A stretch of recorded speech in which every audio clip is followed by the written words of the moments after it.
Aleluia, aleluia, aleluia, aleluia. A palavra do Senhor é viva e eficaz, ela julga os pensamentos e as intenções do coração. Aleluia, aleluia, aleluia, aleluia,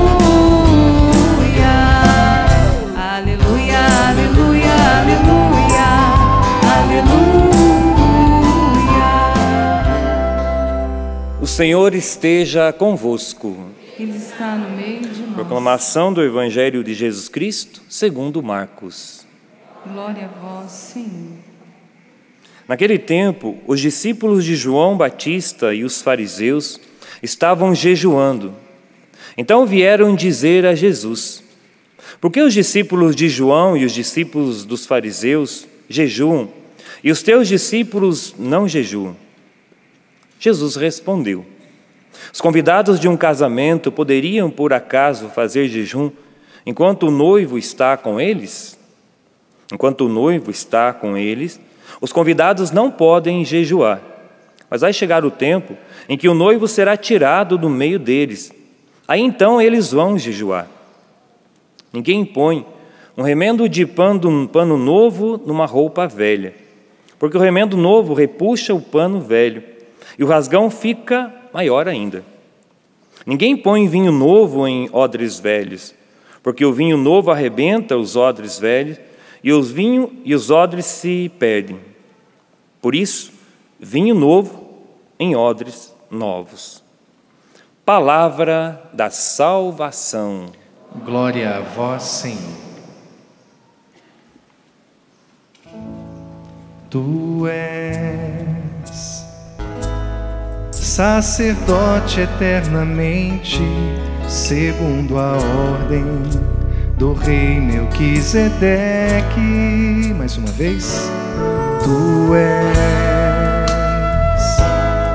sacerdote eternamente, segundo a ordem do rei Melquisedeque. Louvado seja nosso Senhor Jesus Cristo. Para sempre seja louvado. Acabamos de ouvir no Evangelho de Marcos, capítulo 2, do versículo 18 ao 22. E no comecinho, os discípulos de João Batista e os fariseus estavam jejuando. Então vieram dizer a Jesus: por que os discípulos de João e os discípulos dos fariseus jejuam e os teus discípulos não jejuam? Qual era o sentido do jejum? Entre os israelitas havia o costume da oração, da esmola e do jejum. Esse obrigatório em alguns dias do ano e possuía um caráter penitencial. Por isso, Jesus e seus discípulos são interrogados por não praticarem o jejum. Era um costume eles fazerem o jejum. A esmola, a oração, principalmente o jejum, e esse era obrigatório em alguns dias do ano, porque possuía esse caráter penitencial. Aí eles questionam Jesus: por que os seus discípulos não fazem jejum? E qual foi a resposta de Jesus aqui, no Evangelho de hoje? Os convidados de um casamento poderiam, por acaso, fazer jejum enquanto o noivo está com eles? É a mesma coisa como se nós estivéssemos numa festa, fôssemos uma festa, e a pessoa resolvesse fazer jejum naquele dia de festa. Não, o dia da festa é o dia para você festejar. O dia da festa é o dia que você vai estar festejando. Como no domingo. O domingo é um dia que nós não fazemos jejum. Eu já vi gente fazer jejum no domingo, né? Mas aí fica na liberdade da pessoa. Mas o domingo é o dia do Senhor. É o dia do Senhor. Esse é o dia que o Senhor fez para nós. Alegremos-nos e nele exultemos. Nós já ouvimos, né? E é o dia que nós vamos à Santa Missa. É o dia do Senhor. Então, o dia do Senhor nós não jejuamos. Mas aí o Jesus dá essa resposta, né? Os convidados de um casamento poderiam, por acaso, fazer jejum enquanto o noivo está com eles? Enquanto o noivo está com eles, os convidados não podem jejuar. mas vai chegar o tempo em que o noivo será tirado do meio deles. Aí então eles vão jejuar. Nesse sentido, nós devemos jejuar agora ou não? Sim ou não? Sim ou não? Mas Jesus não está no nosso meio? E ele diz que quando o noivo está em nosso meio, nós não precisamos fazer jejum. Jesus não está no nosso meio. Quando nós falamos assim, eu brinquei lá hoje no meu trabalho, falei assim, eu vou falar hoje na missa que nós não precisamos mais fazer jejum. Aí a Marilena lá, a Maiara, já estão acompanhando. Só, padre, cuidado com o que você vai falar, hein? Nós não falamos, quando o padre fala assim, ó, eu falei ali, o Senhor esteja convosco. Logo mais na oração eucarística, no prefácio, a gente vai falar ali novamente, o Senhor esteja convosco. Corações ao alto. Demos graças ao Senhor nosso Deus. Mas 2 vezes, pelo menos, a gente fala na missa, o Senhor esteja convosco. E nós respondemos, então Ele está no meio de nós, não é verdade? Então se Ele está no meio de nós, então não preciso mais fazer jejum. Ele está no meio de nós, não é verdade? Sim ou não? Agora confundiu de vez, né? Mas olha que interessante, Jesus está no meio de nós, sim. Jesus está no meio de nós pela palavra que nós proclamamos agora. Esse é o momento da palavra, onde nós estamos meditando a palavra, e por isso nós temos que comungar da palavra.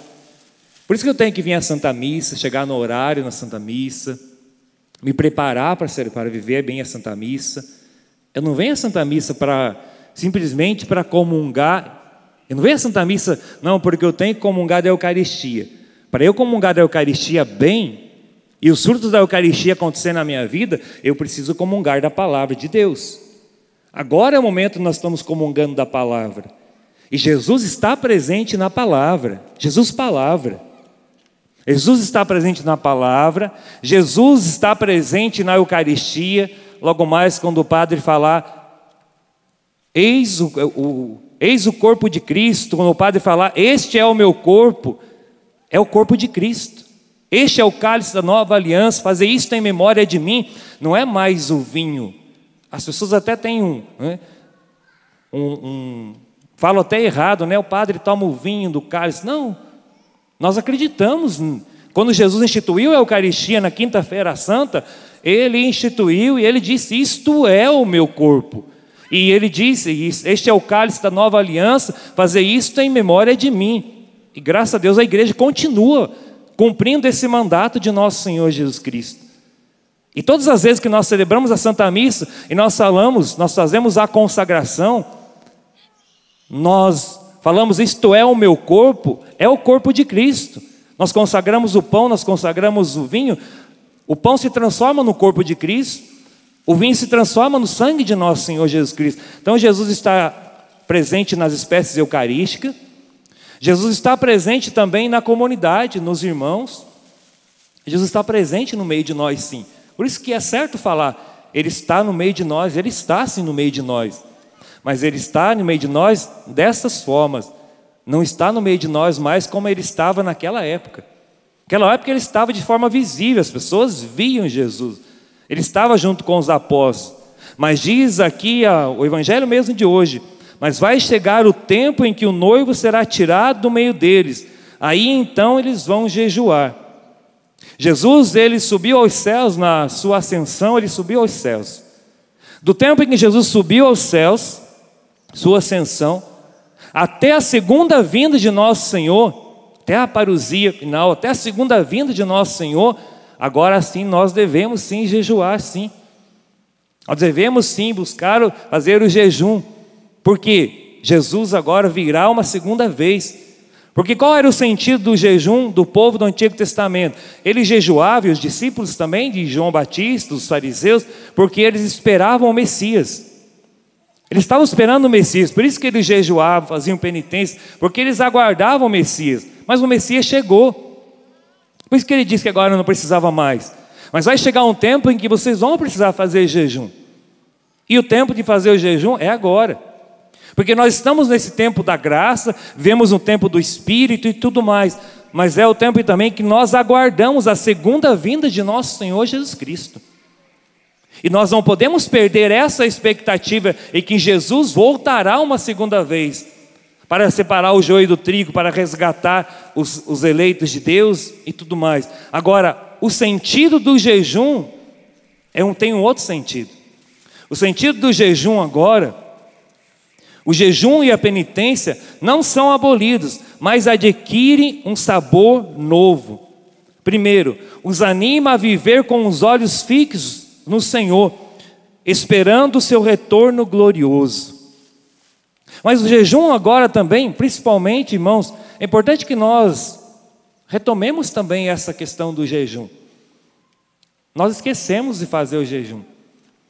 Nós estamos deixando de lado algo que é tão importante e que nos ajuda, principalmente na sexta-feira.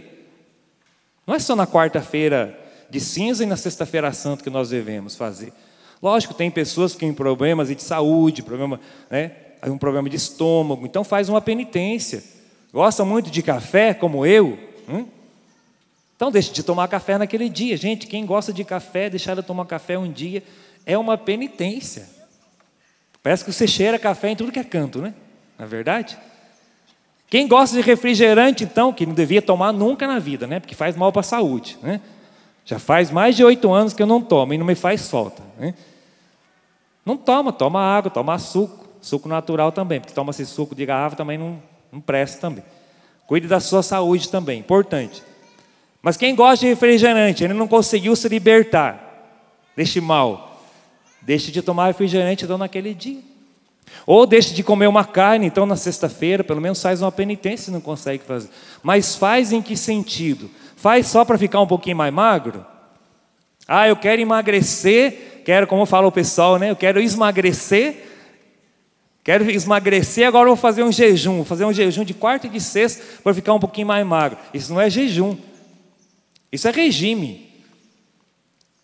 E algumas vezes algumas pessoas estão precisando mesmo, né? Que é importante também cuidar da saúde. Mas o jejum tem um outro sentido. O jejum tem um outro sentido em que sentido, né? O jejum tem um sentido em que, se eu deixo de comer algo naquele dia, eu preciso ir guardando aquilo que eu deixei de comer. Se eu deixei de comer carne durante um mês na sexta-feira, só nas sextas, guarde aquele valor que você não gastou e dá para alguém que precisa. Esse é o sentido também. Porque o sentido do jejum, agora, esperando o Senhor que vem, ele é deixar de comer algo para ir ao encontro dos mais pobres, para ir ao encontro daqueles que mais precisam. Esse é o sentido também de fazer um jejum. Olhar para as pessoas que precisam, olhar para aquelas pessoas mais próximas lá do seu bairro, do seu grupo, da sua pastoral, que talvez estejam precisando. Não é só deixar de comer algo para economizar. Não, isso não é jejum. Mas é também olhar para o irmão. Mas o mais importante, olha que interessante, isso aqui eu tirei dos estudos que eu fiz preparando esta homilia. O mais importante do jejum é o amor aos irmãos, a caridade e a misericórdia. Esse é o mais importante do jejum, sabia? Porque de que adianta uma pessoa que faz... O jejum ele é importante de alimento, ele é muito importante, porque nos ajuda também na nossa disciplina, nos ajuda na nossa busca de santidade, nos ajuda no nosso autocontrole.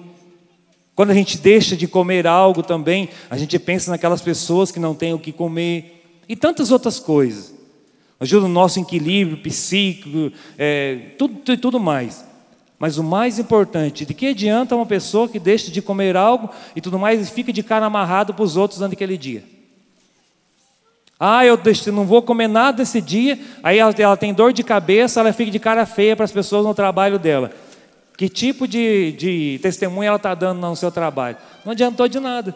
Tanto é que o Senhor diz que é para fazer o jejum, é para lavar o rosto, é para ficar animado, tal, para que as pessoas não vejam que você está fazendo jejum. Aí aquela pessoa tem ainda aquele jeito, né? Ela faz uma cara de piedade. Não, eu não vou comer nada hoje porque estou fazendo jejum. E ainda baixa a cabeça assim, né? Para mostrar que está fazendo. Você já mostrou para todo mundo que está fazendo, não resolveu de nada. Ou às vezes a pessoa ela até faz com boa intenção e tudo mais e tal, mas lá no trabalho, na casa, dentro da família, no grupo, a pessoa é um cavalo, né? Para não falar outra coisa, né? O maior jejum que a gente pode fazer, primeiramente, o jejum da boca, às vezes, falar mal das pessoas. Como a gente fala, às vezes, e fala, e critica, e dentro dos grupos, dentro das pastorais, dentro dos movimentos, dentro da casa também, das famílias. Fazer um jejum da língua também, às vezes, seja muito mais difícil de fazer o jejum de comida ou de outras coisas que eu citei aqui. O jejum da língua é muito importante, porque a língua pode nos levar para outros lugares, para não dizer para o inferno. A gente não se converter na nossa língua. Fazer um jejum da língua. Fazer um jejum, às vezes, da nossa maneira de julgar as pessoas, e ser misericordioso também com os irmãos.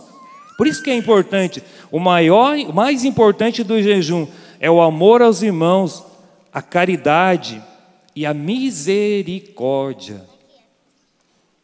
E esse também é um dos segredos para que nós vivamos bem dentro da nossa casa, dentro da nossa família. Porque se nós não tivermos a misericórdia, não nos envolvemos da misericórdia para com os de dentro de nossa casa, que tipo de cristão eu quero ser na sociedade e no mundo? Quer ter uma família feliz? Hoje em dia nós falamos muito, né?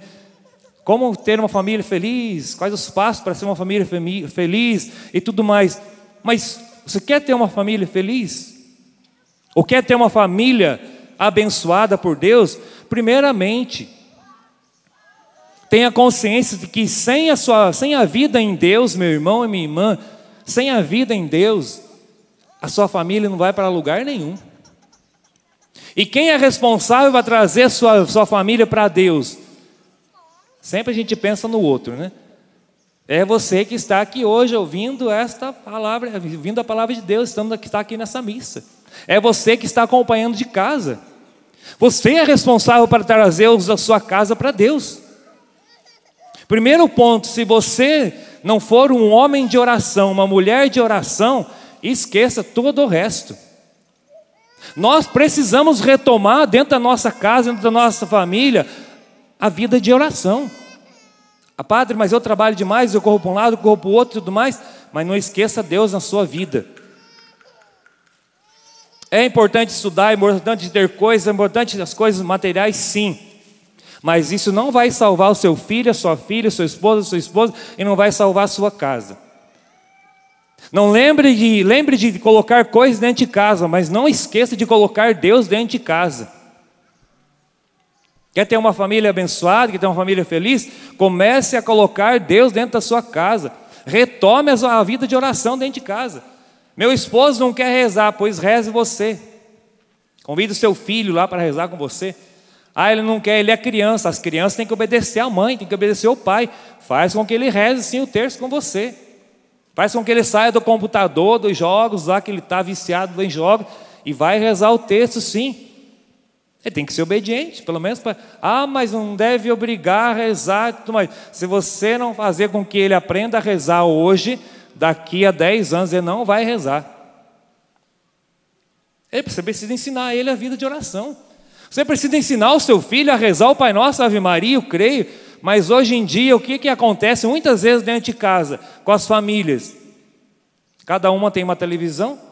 Aí a mulher gosta de novela, o esposo gosta de jornal, de jogo, o filho gosta de jogar, jogos de futebol, né? O filho gosta de jogar, aí cada um tem uma televisão dentro de casa, um está no quarto, outro está na sala, outro está na cozinha.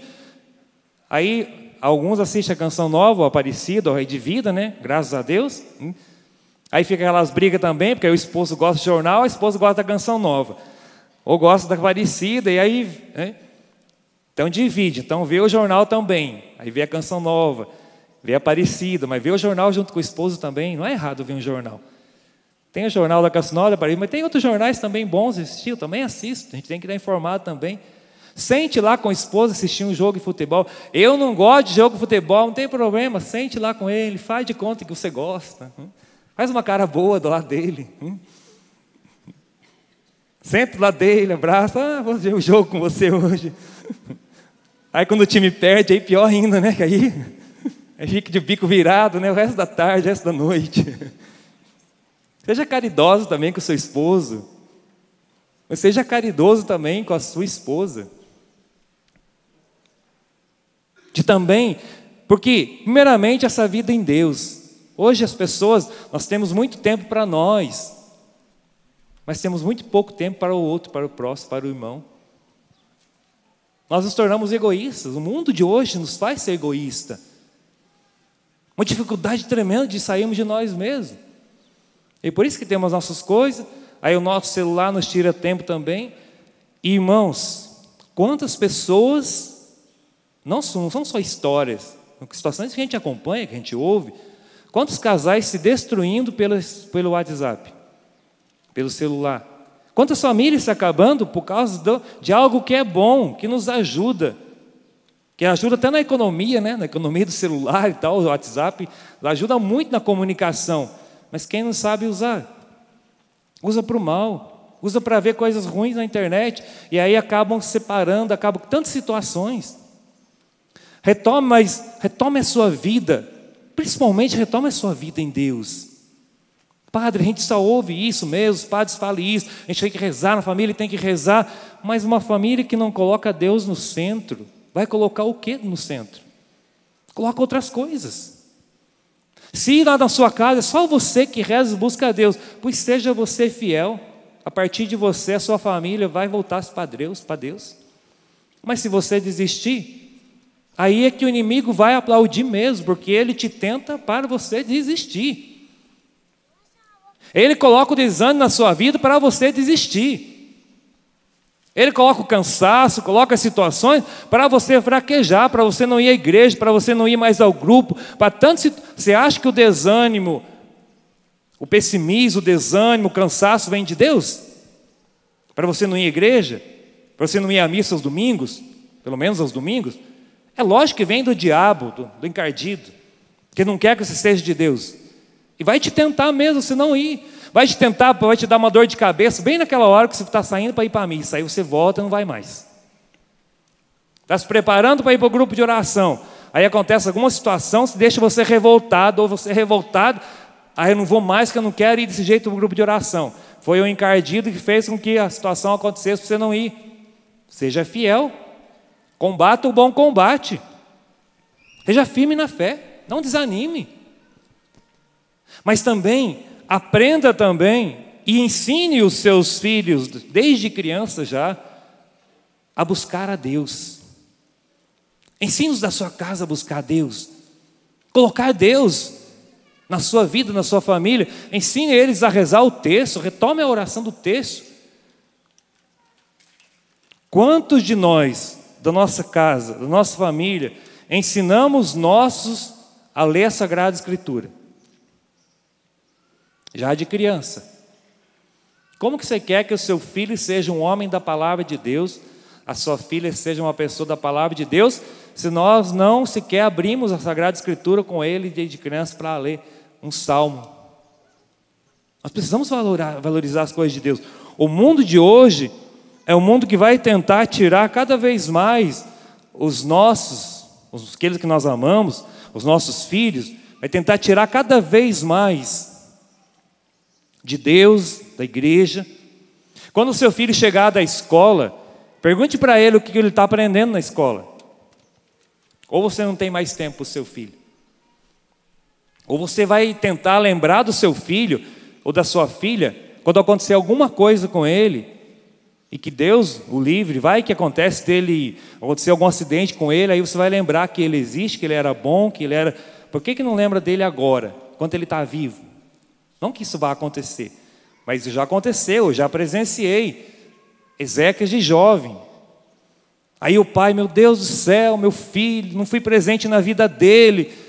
Quantas vezes ele chamou para brincar com ele, quantas vezes ele chamou para jogar bola com ele, mas agora adianta chorar as pitangas? Não adianta. E por que não valoriza enquanto está vivo? Por que você não valoriza o seu pai enquanto está vivo? Sua mãe, enquanto está viva. Adianta chorar depois? Aquelas pessoas que se desesperam demais em velório é porque estão com peso de consciência.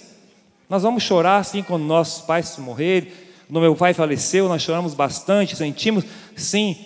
Mas nenhum dos meus irmãos ficou desesperado, porque nós vivemos o que nós podíamos viver com meu pai quando ele estava vivo. Conseguimos viver, graças a Deus, viver bem com ele. Vivemos hoje com a nossa mãe, eu brinco que ela está com 75 anos, está melhor do que nós na saúde, né? E vai viver muito tempo ainda. Mas nós procuramos viver bem com ela, porque para aproveitar o tempo que nós estamos juntos. Talvez eu vá antes que ela, ou os meus irmãos, não sabemos. Mas valorize o seu pai, a sua mãe, enquanto ele está vivo e vive com você. Não adianta depois chorar, não adianta depois reclamar. Talvez você mora com seu pai, vive com ele. Ou se você não mora, liga para ele. Fale para ele que ele é importante para você. Ah, mas eu já sou homem, já sou grande. E daí? Ele continua sendo seu pai. Ela continua sendo a sua mãe. Valorize as pequenas coisas. Nós esquecemos desses pequenos detalhes. E depois, quando as coisas acontecem, aí que nós vamos lembrar. Pare um pouquinho de tantas coisas que nós nos preocupamos e temos que fazer. Quanto tempo faz que você não pergunta para o seu filho, que já é homem às vezes, como que ele está? Se ele está bem? Esses dias eu estava numa casa, e aí eu fiquei acompanhando, né? O pai, ele só cobrava dos dois filhos. Ele cobrava isso, aquilo e tal. Aí depois tive a oportunidade de estar só com ele e com a esposa. Ele falou: padre, eu tento educar meus filhos e tudo mais, não sei se eu estou fazendo certo. Eu falei: olha, eu estou percebendo que os meninos dão graça de sair, arrumar um tempinho, eles saem aqui da casa, eles não gostam de ficar na casa. Eles não gostam de ficar na casa que é deles, porque toda hora que eles chegam em casa há cobrança. Em nenhum momento, e os meninos são bons, nenhum momento eu ouvi você elogiar os seus filhos. Os filhos não estão na droga, os filhos não estão na vida errada. Pelo contrário, meninos bons, meninos que estudam, que lutam e tudo mais. Em nenhum momento eu vi você elogiar os seus filhos, seu filho, os seus dois filhos. Quantas vezes você já elogiou seu filho pelas coisas boas que ele... Ah, padre, mas o meu filho é isso, é aquilo e tal. Mas será que ele só tem coisa ruim? E as coisas boas que ele tem? Seu filho tem coisa boa, sua filha tem coisa boa. Olhe com um olhar mais de misericórdia também para os dentro da sua casa.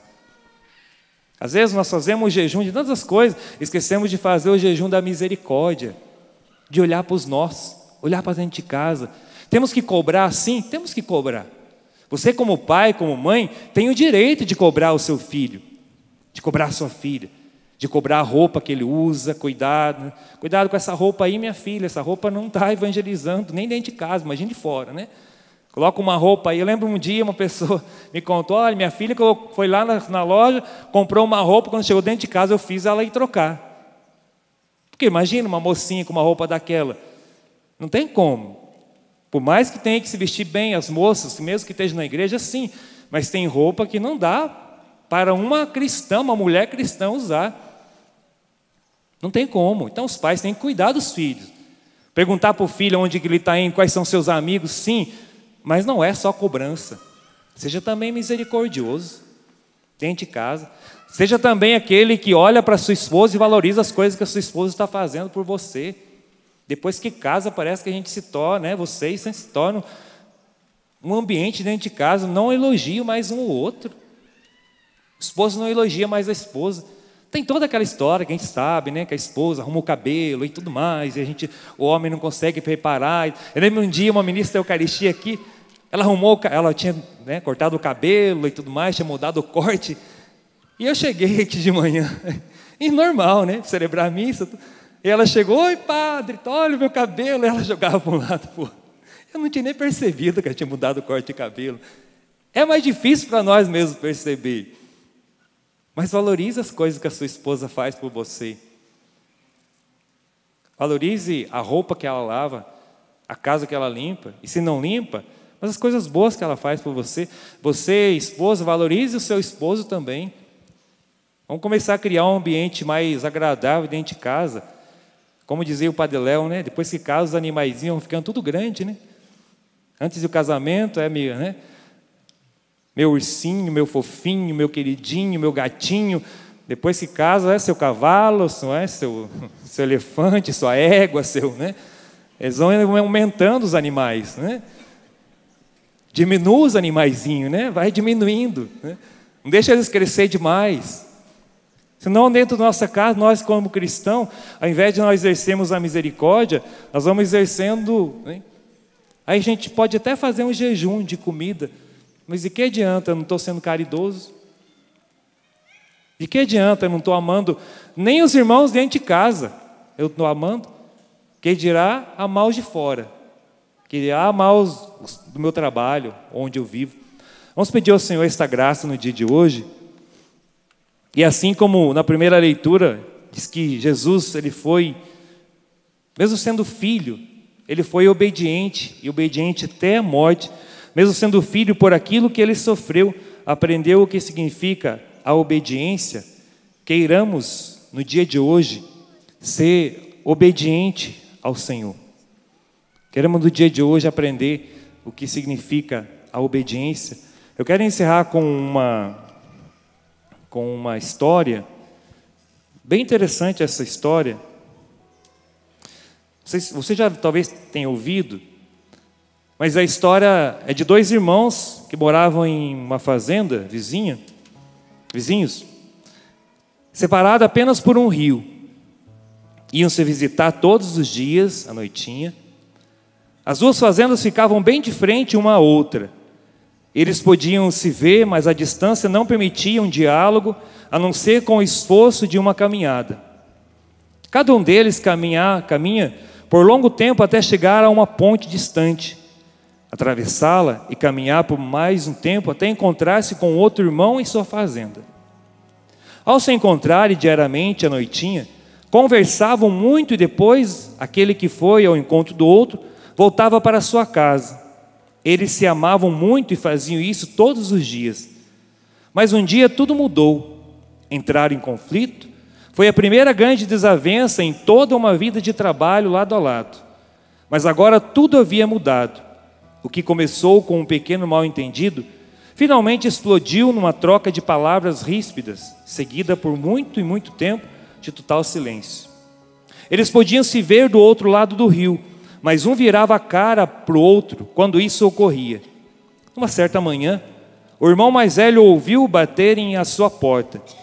Estou procurando trabalho, disse um homem com aspecto de carpinteiro. Talvez o senhor tenha algum serviço para mim. Sim, disse o fazendeiro, claro. Vê aquela fazenda ali, além do riacho? É do meu vizinho. Na realidade, é do meu irmão mais novo. Nós brigamos e não podemos mais suportar-nos. Vê aquela pilha de madeira ali no celeiro? Pois use para construir uma cerca bem grande, um muro bem grande, assim não o verei mais. Acho que entendo a situação, disse o carpinteiro. Mostre-me onde estão os materiais. O irmão mais velho entregou o material e foi para a cidade. O homem ficou ali cortando, medindo, trabalhando o dia inteiro. Quando o fazendeiro chegou, não acreditou no que viu. Em vez de cerca, uma linda ponte foi construída ali, ligando as duas margens do riacho. Era um belo trabalho, mas o fazendeiro ficou enfurecido e falou: você foi atrevido construindo essa ponte depois de tudo o que lhe contei. Mas as surpresas não pararam aí. Ao olhar novamente para a ponte, viu o seu irmão se aproximando de braços abertos. Por um instante, permaneceu imóvel do seu lado do rio. O irmão mais novo então falou: você realmente foi muito amigo construindo esta ponte, mesmo depois do que eu lhe disse. De repente, num só impulso, o irmão mais velho correu na direção do outro e abraçaram-se, chorando no meio da ponte. O carpinteiro que fez o trabalho partiu com sua caixa de ferramentas. Espere, fique conosco. Tenho outros trabalhos para você, e você poderá morar aqui por quanto tempo quiser, até por toda a sua vida, pois eu estava separado do meu irmão, sem vida, e você nos proporcionou nossas vidas de volta. E o carpinteiro respondeu: eu gostaria muito, mas tem outras pontes a construir e outras vidas a restaurar. Podemos refletir com esta fábula e questionarmos: Qual é o nosso papel na sociedade em que estamos inseridos? Procuramos construir pontes ou muros? Estamos construindo pontes dentro de casa? Ou muros já tomaram conta da nossa casa, da nossa família? Estamos construindo pontes ou estamos construindo muros? Que o Senhor nos ajude com a liturgia de hoje e nos dê a graça, ao invés de construirmos muro dentro de casa que nos separa dos nossos irmãos, que nos separa dos nossos vizinhos, que nos separa daqueles que nós amamos. Que o Senhor nos ajude com a liturgia de hoje, a nós, assumindo a palavra de Deus na nossa vida, assumindo a Eucaristia que nós comungamos, saímos desta missa com o desejo de levar o Cristo às pessoas, mas de construir ponte, de ligar as pessoas ao Senhor, mas também nós temos a coragem de irmos ao encontro dos irmãos. Que a Virgem Maria interceda por nós. Ave Maria, cheia de graça, o Senhor é convosco.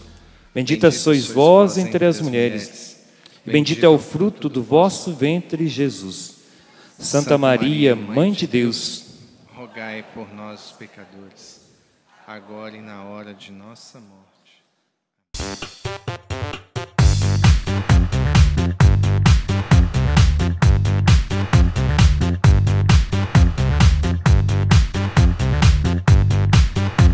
CançãoNovaPlay.com. Assine já!